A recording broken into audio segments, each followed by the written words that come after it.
Assalamualaikum warahmatullahi wabarakatuh.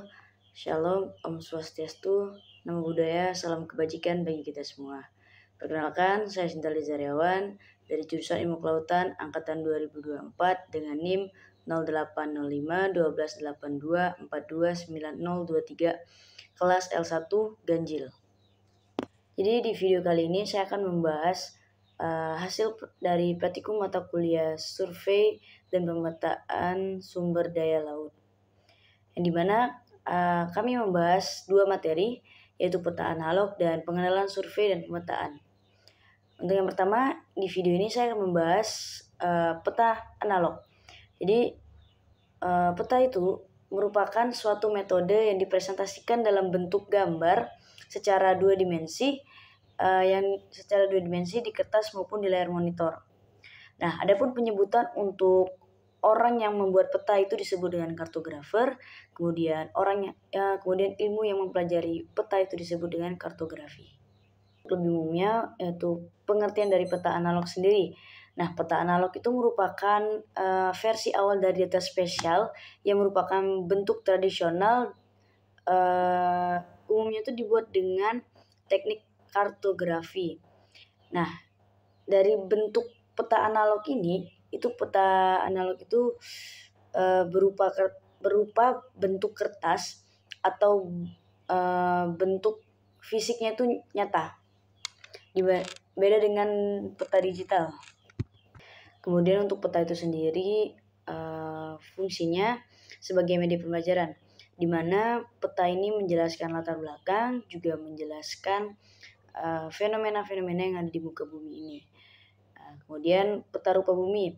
Peta rupa bumi itu banyak menyajikan atau menampilkan kajian geografi seperti fisikal, sosial, budaya, dan ekonomi, yang dimana dapat dideskripsikan, dianalisis, dan dievaluasi, serta diinterpretasi juga. Di dalam peta ini ada unsur peta.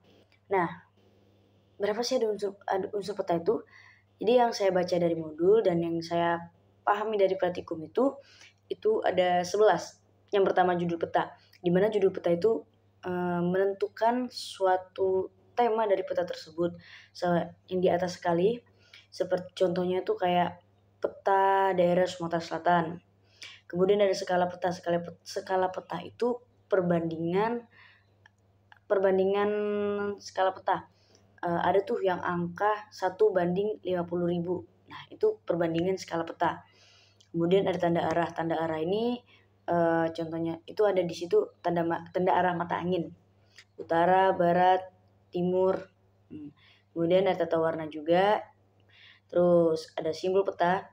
Simbol peta ini menunjukkan perbedaan antara gunung, sungai, kota. Jadi situ ada simbolnya. Terus ada lettering juga, ada legenda, ada insert peta, ada garis astronomis, garis tepi. Garis tepi ini garis yang di pinggir itu yang merapikan petanya. Kemudian yang terakhir itu ada tahun pembuatan. Tahun pembuatan itu ada di ujung peta atau pinggir peta kalau nggak salah.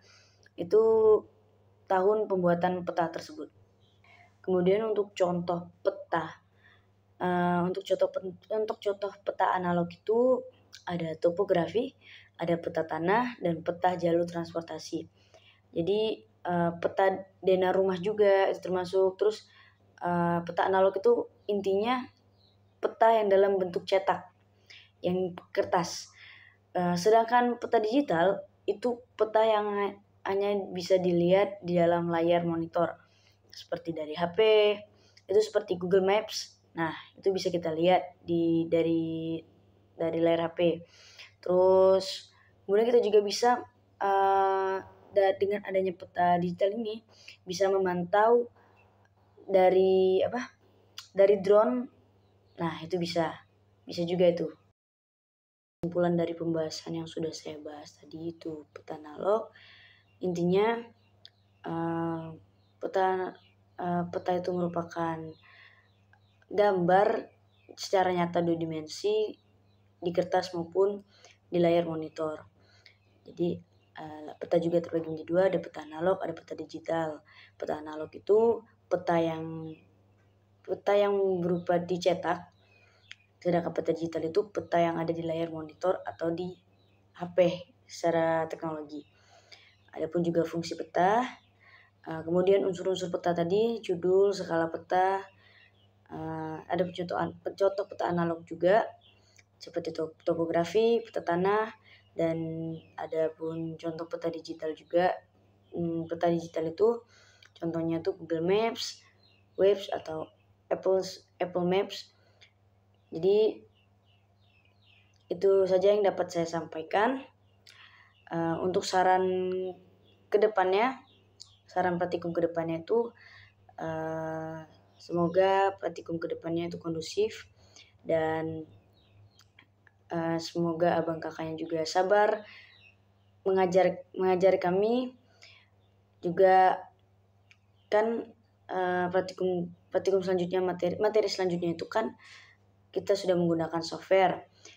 Semoga abang kakaknya juga bisa mengajari kami sampai paham.